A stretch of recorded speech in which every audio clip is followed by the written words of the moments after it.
Brethren, today I'm presenting a nugget from Solomon, which is entitled From Time Immemorial. In summary, it's an exploration of the origin, sociology and methodology behind the calculation of the birth of the world, as described in the book of Genesis, which marked the start of Masonic time. From Time Immemorial. As a distinguished builder of the first temple of Jerusalem in 1000 BC, Hiram Abiff features in several of our Masonic orders. One degree suggests that he was slain 3,000 years after the creation of the world. Hiram's murder was apparently coincident with the completion of the temple. When our craft rituals were written around 1730, it was long after the Royal Society had raised searching questions about the age of the Earth. One wonders just why our rituals assume creation to have been in 4000 BC. One explanation may stem from the return of Charles II in 1660, when the established church, depossessed by Oliver Cromwell, sought to resume its former intellectual authority. The bishops sternly proclaimed that the world around us could only be fully understood from between the covers of the Bible and not by any scientific delusions of the Royal Society. A true Christian, seeking the precise age of the earth, could therefore only start from one source, chapter 1 of the book of Genesis. Following the 7 days of creation, and the fratricidal feuding of Adam's offspring, Genesis in chapter 5 lists the subsequent family history in remarkable detail. The Gospel, according to St. Matthew, continues the lineage in similar vein. Apparently, an awful lot of begatting went on. By assuming an average mortality for each of these descendants, a working hypothesis of their overall lifespan could then be established. Great minds were needed, and where better to find them, ironically, from the rejected Royal Society.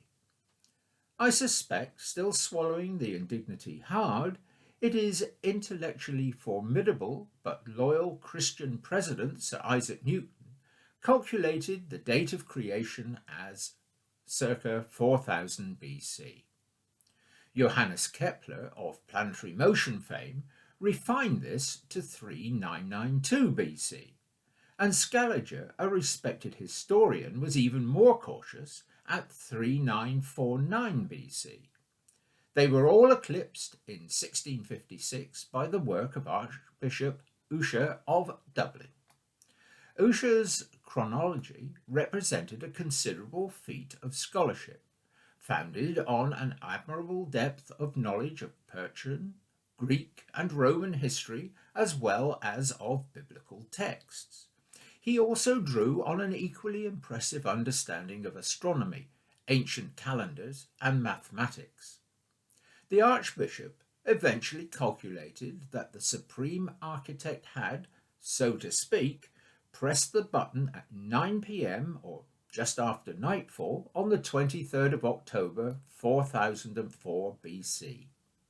So, Doctors Desaguliers and Anderson, as Christian ministers, when writing our craft rituals around 1730, would have had persuasive religious arguments for believing that if the temple had been completed and our master murdered in 1000 BC, then the event had to be 3 millennia after the creation of the world.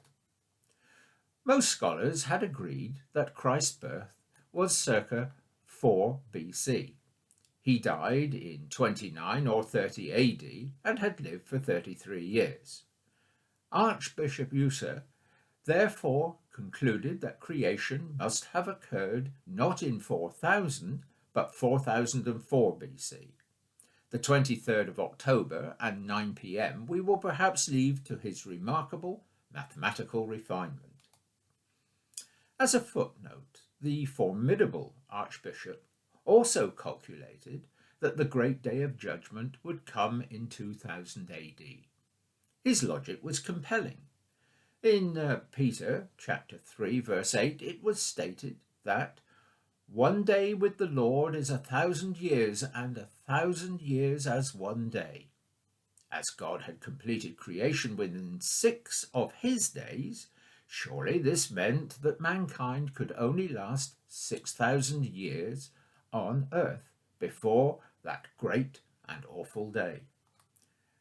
Archbishop User had long had loyal supporters, not only in Freemasonry, but some American Christian fundamentalists continued to believe that even in the 21st century he could not be wrong.